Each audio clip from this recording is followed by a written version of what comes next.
హృదయపూర్వక వందనాలు. ఏదో విషయం ప్రార్థన చేసిన తర్వాత బయట వాక్యం పెడతాం.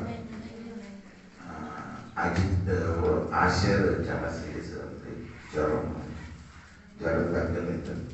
ఆ కుమారుడు ప్రార్థన అది ఆ కుటుంబం కూడా ప్రార్థన చేసి వాక్యం పరిశుద్ధమైన తండ్రి ఆశయాలు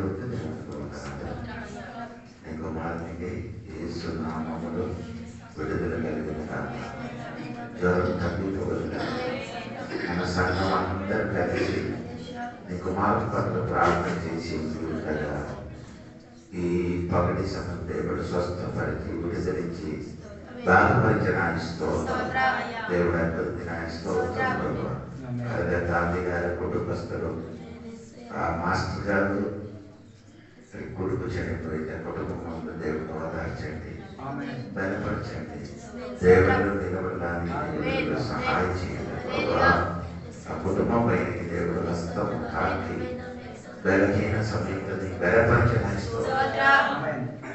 దేవుడు నా ప్రార్థన ఆలోచన స్తోత్రం యేసు నామములో అడిగి వేడుకున్నాను తండ్రి. రేపు నుండి మన ఉపవాస ప్రార్థన ఉంది. 10 గంటలకు స్టార్ట్ అవుతుంది ప్రార్థన. ఉదయం ఉంటే సాయంత్రం కూడా ప్రేయర్ ఉంది. మీరందరూ ప్రార్థన పాల్పొందండి.